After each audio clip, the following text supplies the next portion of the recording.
Bago tayo manalangin, pakinggan muna natin ang ilang salita mula sa Biblia na magpapaalala sa atin kung bakit napakahalaga ng panalangin sa ating araw. Sinasabi sa Mark 1:35, maagang maaga pa, habang madilim pa, bumangon si Jesus at umalis sa bahay. Pumunta siya sa isang liblib na lugar at nanalangin. Isipin mo iyon, maging si Jesus, ang anak ng Diyos, ay kinailangan ang tahimik na oras na kasama ang Ama sa umaga. Naghahanap siya ng pag-iisa upang manalangin. Ginawa niya ito sa loob ng 40 araw at bago ang kanyang kamatayan, nanalangin siya ng mag-isa sa halamanan ng Getsemani. Ipinakita sa atin ni Jesus ang perpektong halimbawa. Ang paggugol ng oras sa panalangin, lalo na sa simula ng araw, ay hindi option kundi isang pangangailangan. Kapag ginugugol mo ang unang bahagi ng iyong araw sa pananalangin at pakikinig sa Diyos, binabago nito ang buong takbo ng iyong araw. Hindi ka lamang magkakaroon ng kapayapaan at lakas, kundi magkakaroon ka rin ng mas malinaw na direksyon at layunin. Ngunit kung ipagpapaliban natin ito, sasakop ang mga alalahanin at ingay ng mundo. Madaling lumipas ang oras at bago mo pa malaman, nakaligtaan mo na ang pagkakataong kumonekta sa Diyos. Sa halip na mapuno ng kanyang salita, napupuno tayo ng mga bagay mula sa mundo. Ito ang panahong kailangan nating mag-ingat dahil sa halip na ang Diyos ang pumasok sa ating puso, ang mundo ang pinapayagan nating pumasok. Tandaan ang sinasabi sa Colossians 3:1-2. Kaya nga, yamang muli kayong binuhay na kasama ni Kristo. Pagtuunan ninyo ng isip ang mga bagay na nasa langit, kung nasaan si Kristo na nakaupo sa kanan ng Diyos. Ituon ninyo ang inyong isip sa mga bagay na nasa langit, hindi sa mga bagay na nasa lupa. Sa pagsisimula ng araw sa panalangin, itinuon mo ang iyong isip sa mga bagay ng Diyos, hindi sa mga problema ng mundo. Ito ang unang hakbang sa pagtupad ng panawagan ni Jesus, na hanapin muna ang kanyang kaharian. At sa paggawa nito, nagiging bukas ka upang magbunga para sa kanyang kaluwalhatian. Ngayong narinig na natin ang isa sa mga magandang pangako at salita ng Diyos, sama-sama tayong manalangin. Mahal na Diyos na Ama, narito ako sa iyong harapan ngayong umaga. Taglay ang puso na puno ng pasasalamat.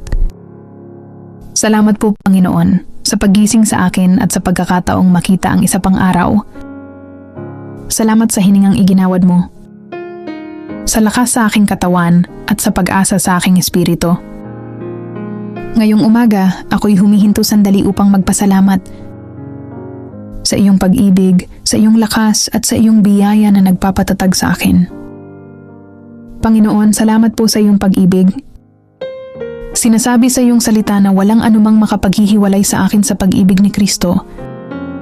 Hindi ang problema, hindi ang kahirapan, hindi ang takot, maging ang aking mga pagkakamali.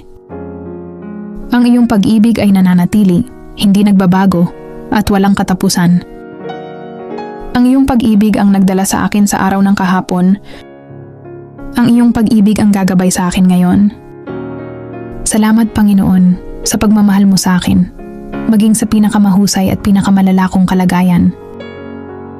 Salamat sa pagbalot mo sa akin ng iyong habag at sa pag-angkin mo sa akin bilang iyong anak. Nagpapasalamat ako sa iyong lakas. Sa mga araw na nadarama kong ako'y mahina at pagod at ang mga pasanin sa buhay ay napakabigat, ang iyong lakas ay lalong nagiging perpekto sa aking kahinaan. Kapag hindi ko na kayang dalhin ang aking sarili, dinadala mo ako, at kapag hindi na ako makatayo, inaalalayan mo ako. Panginoon, salamat po dahil sa araw na ito, hindi sa sarili kong lakas ako umaasa, kundi sa lakas mo. Hayaan mong bumalot ang iyong lakas sa aking isip, puso at buong katawan. Bigyan mo ako ng lakas at kumpiyansa na harapin ang lahat ng gawain at hamon ng araw. Nagpapasalamat din po ako sa iyong biyaya. Kung wala ang iyong biyaya, wala akong mararating. Dahil sa iyong biyaya ako'y pinatawad, ibinangon sa aking pagkadapa, at binigyan ng mga pagpapalang hindi ako karapat-dapat. Ama, Salamat sa biyaya mong pumapalibot sa akin na parang kalasag. Salamat dahil ang iyong kagandahang loob ay sapat para sa akin ngayon. Sapat upang patawarin ang aking mga pagkakamali. Sapat upang bigyan ako ng lakas. At sapat upang manatili ako sa iyong kalooban. Hayaan mo pong dumaloy sa akin ang pagmamahal mo para mahalin ko ang iba tulad ng pagmamahal mo sa akin. At ang iyong lakas nawa ang maging angkla ng aking kaluluwa. Hayaan mong lumiwanag ang iyong biyaya sa aking buhay upang makita ng iba ang iyong kabutihan at mahanap ka. Gumising ako ngayon, Panginoon, na may pusong nag-uumapaw sa pasasalamat. Ang aking kalooban ay puno ng kapayapaan at galak, sapagkat batid kong ako'y iyong minamahal, pinalalakas at tinatakpan ng iyong biyaya. Nagpapasalamat po ako sa iyong walang hanggang pag-ibig, sa lakas na nagpapatatag sa akin, at sa iyong kamanghamanghang biyaya. Salamat sa araw na ito at sa mga tagumpay na naghihintay. Sa makapangyarihang pangalan ni Jesus. Amen.